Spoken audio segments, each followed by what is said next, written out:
Hello. Hi everyone, this is Edscap, and right now we are in the part 2 for this series of how to be a successful and profitable trader.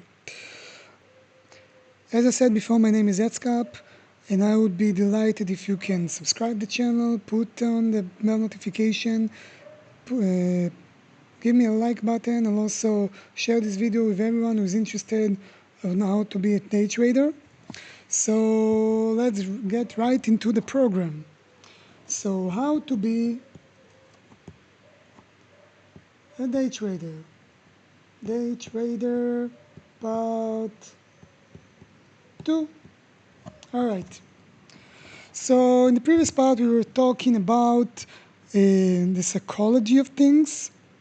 More specifically about losing ego, letting go of ego.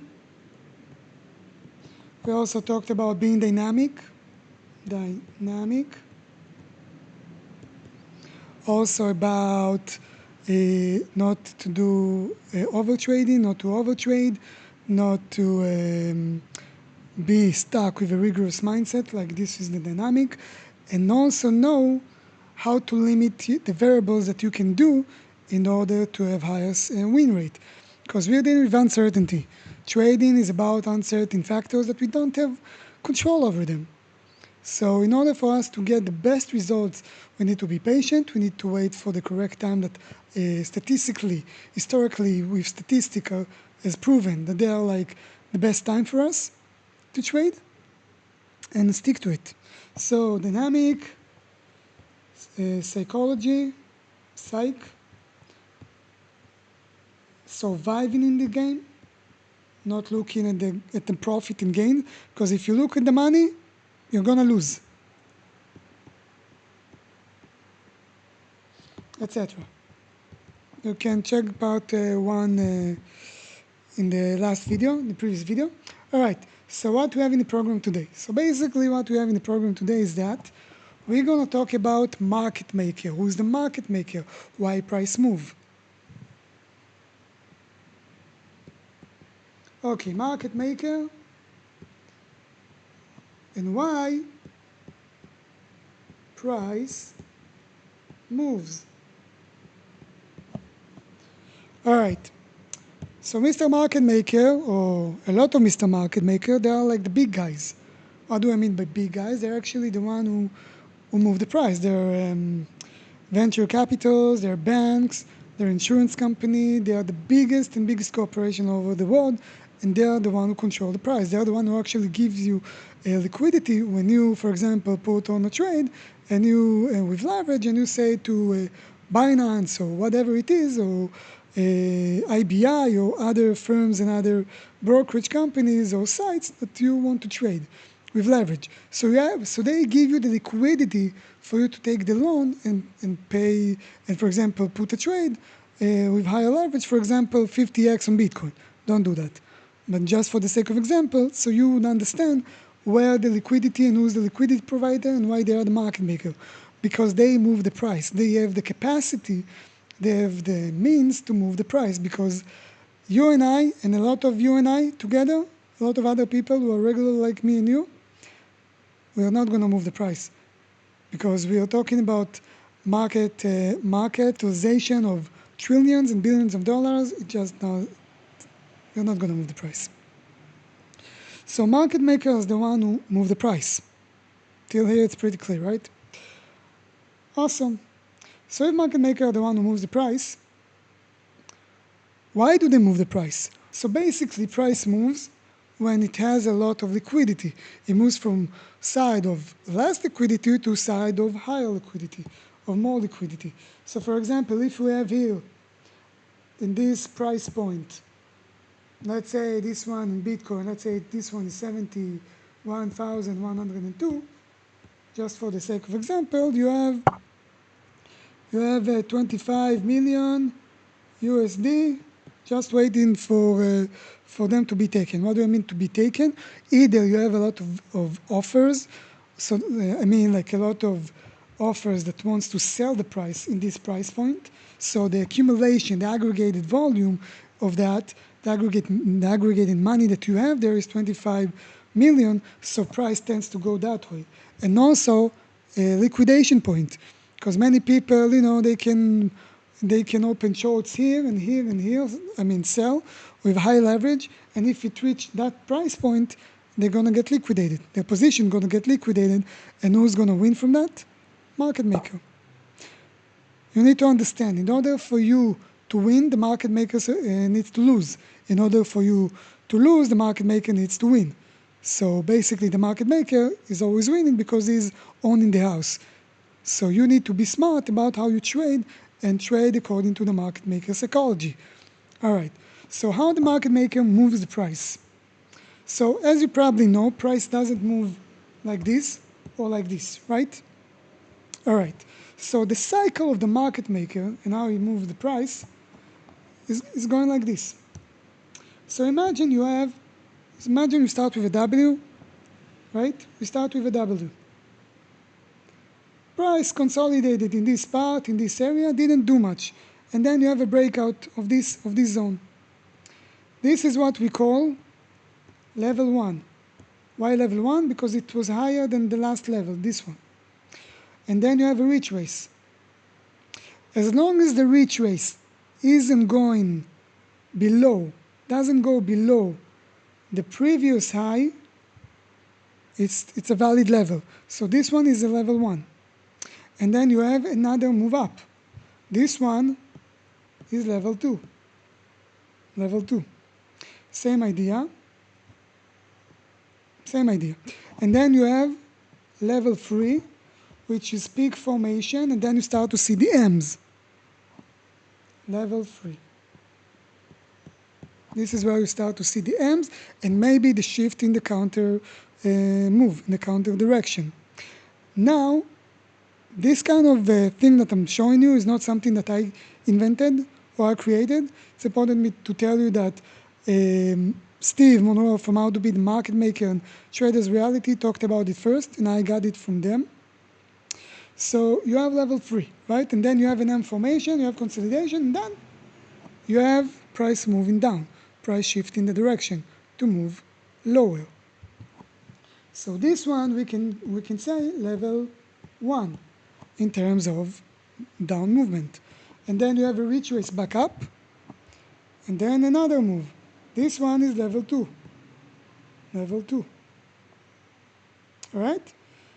Retrace, and then back down, level 3, and then you have the W. Pretty much simple enough. We're going to see it on the chart pretty soon. Very soon. I also want to talk about how the cycle ended in terms of the days of the week, because this one is very important.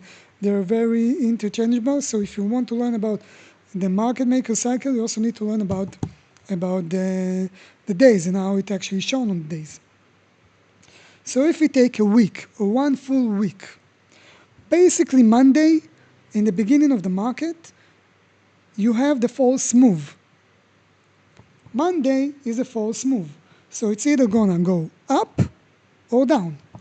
So if Monday is going to go up, it's going to be like this. This is Monday, right? False move.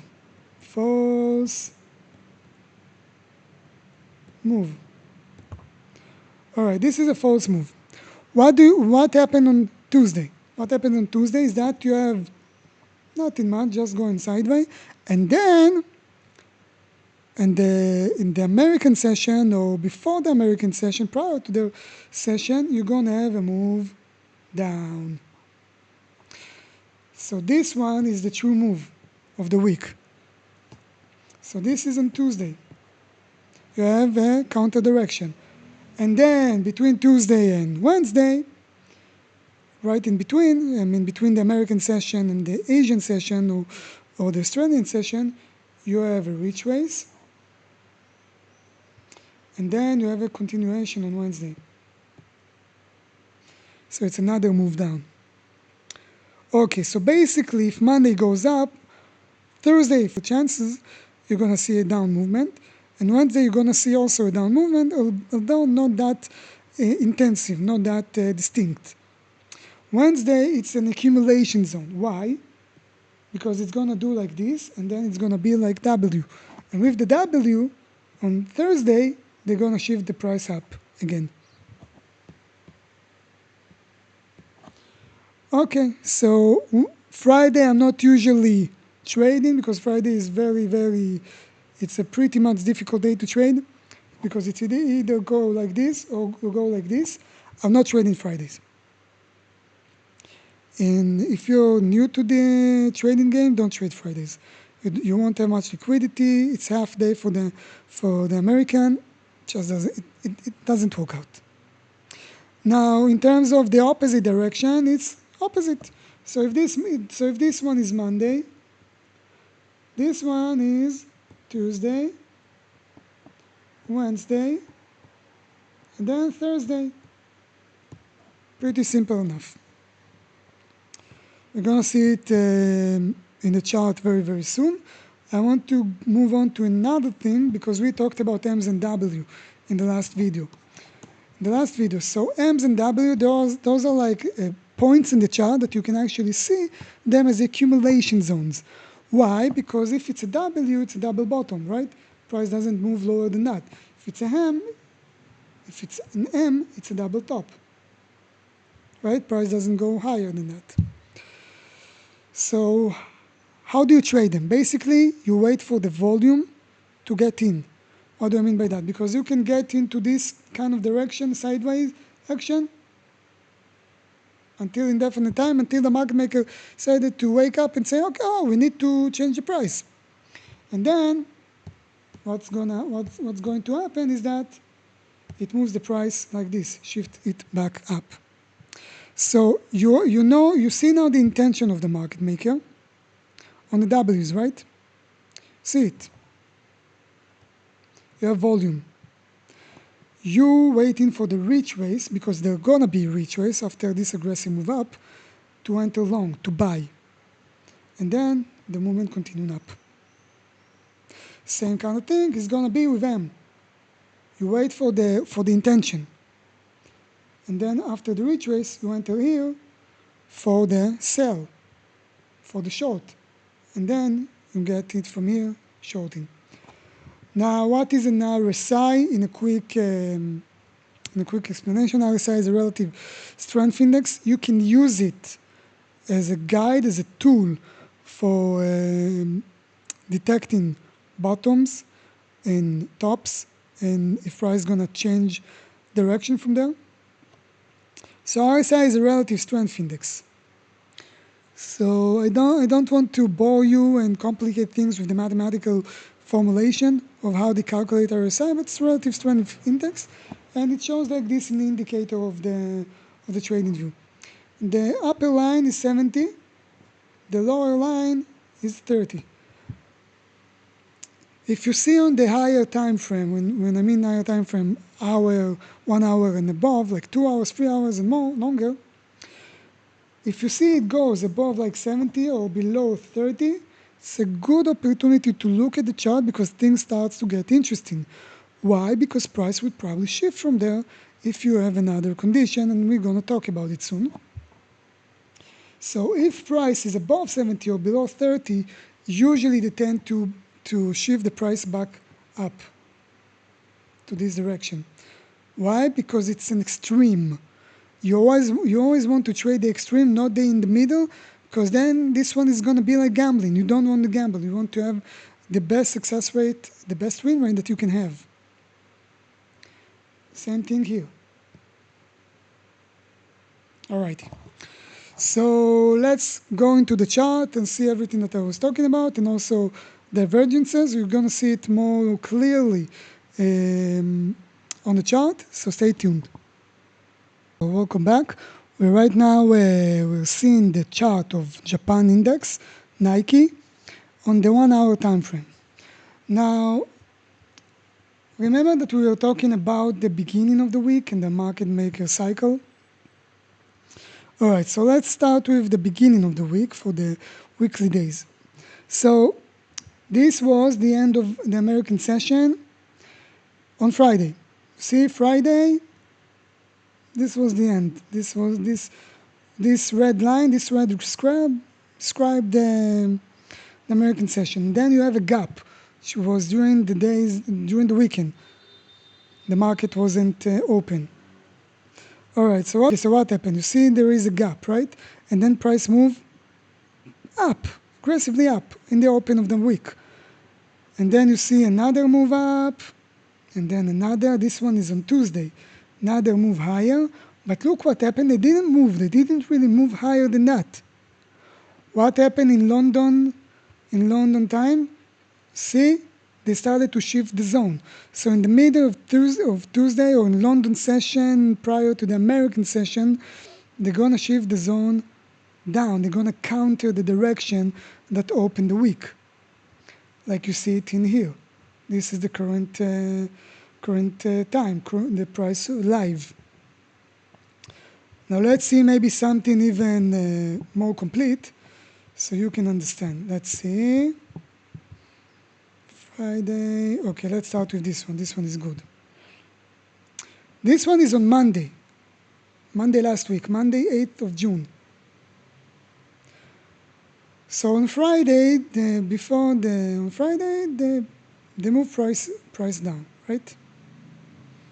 And then you didn't have a strong gap. So price continued relatively from the same position. What happened on Monday? Price moved, shoot up, right? And then you have a retrace, and then on Tuesday, this one is on Tuesday. On Tuesday, the beginning of the Asian session, right? Tuesday they changed the movement. And then on Tuesday they moved price even higher than that, even higher than the previous high on Monday. What happened? It wasn't really strong with conviction, and then they changed the direction Tuesday. See that? It moved even more aggressively down. Price moved up a bit on Wednesday, and then Thursday, you see that? Thursday in the middle of the night, what happened after the continuance direction of down movement on Wednesday? Thursday, they moved price up. Like we said in the cycle, we explained it. Okay, so let's see the market maker cycle, full cycle of Bitcoin. This is in the 4 hours time frame. All right, so basically this is a W, sort of. It's never gonna be perfect like you see it on the sketch that I sketched prior to that. It's gonna be a variation. So this is level 1. This is level 1. You have a retrace. And then you have level 2, retrace, peak formation. And also it doesn't necessarily gonna be always 3 levels. It can be 2 levels, like maybe 3 levels up, 2 levels down, or 2 levels up, 3 levels down. It's not gonna be necessarily free and free. Usually it's gonna come in free. But it's not mandatory for it. So you need to be dynamic, and also if I'm being honest, the cycle, the structure is gonna be the hardest thing to master. And even today, sometimes I'm getting confused with it because it has a lot of variation, and each person sees something else. Can see it individually as a level when I not see it as a level. So each person can actually analyze it differently. So it's gonna be intuitive to each an individual, to each and every one of you. And then you have the start of the down movement, right? Now, as you can see, you can also have cycles within cycles, because if we zoom out, what do you see now? You see the levels. You can see it. This one is a W. Level 1, retrace. Level 2, retrace. And then you have level 3, this one, the level 3, peak formation, and then down, like we were talking about. All right, so this indicator here that you see, it's an RSI, relative strength index, that we were talking about. All right, so basically, what does it mean, the bear and the bullish? Bearish, it means price is bearish. It means that price move higher, but without so much strength that you see here. Let's look at it closer. So basically, you see this high here and this high here, right? This one.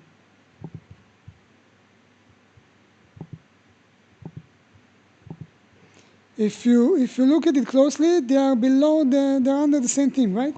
They're on the same line, vertical line. What does it mean as a bearish? Look, for example, at this high. Compared to the RSI, it was lower, but the price was higher. What does it tell you? It tells you that there might be a change of direction. And truth to be told, you see it here. Why does the RSI doesn't correlate with the price? Because it means there is weakness in the move up. It means there is no intent. So that tells you that Mr. Market Maker is trapping traders, thinking that price is going to move up, and actually liquidating them because it changed direction. So it moves down. And then you have another up here. And then it moved down. Let's look at the opposite, the bullish case.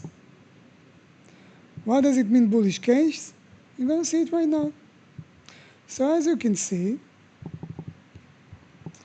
we have this low. You see this peak, this dot? It is representing this low, this red candle. What happened? Price continued moving up, but look at the RSI. RSI continually moved up. And it's also below below the 20. So what happened? You're gonna have a change of price because of that. Because the move down here wasn't as strong as the move down over there. So there is a slower in the movement. There is slower in the strength. They're slowing down the intention. So basically, they're gonna consolidate for a while and then move the price back up like they did here. I hope this video was educational for you. And if you like more, please write in the comments you want me to cover in the videos. Also, I'm going to have a premium Telegram group where I can put my setups and give you my ideas and how I see things. Also, I want to show you that the trade on Nike that I took with the logic that we just talked previously, I want to show you I want to show you the trade. I didn't take it live, but I finished with a profit. So I want to show you where I entered and where I exited, and you can actually check it with the chart. And I took more than one trade on it, and I'm a scalper, so I'm in and out. But I took a lot of trades on that, and I managed to gain quite a bit of profit. So I want to show you them. I wanted to show those trades. So stay tuned. The trades that I took today, as you can see, I entered at 69,755, and I closed the trade in profit 69,615.5. Pretty much a nice profit. I took a few more trades that I'm gonna show you. The thing is that you're never gonna catch the whole move. So take whatever you can get and get out. That's the thing that I want to tell you. Because the more exposed you are, the longer that you are exposed, the longer that you are under market maker mercy, as to say. So if you get a nice profit, you get out. Or you take some of it out and you put the stop loss in the entry point. You have another trade that I took today also, but this one was a really quick scalp. I was taking advantage of the volatility. So this one was a quick scalp that I've taken, also with the same direction of Nike. Now Nike Japan index was really going down afterwards, but I was making the videos and I didn't have the capacity to trade while making the videos. So I took an advantage of it, and then I got out. Even if it went further down, I don't care. I got out in profit.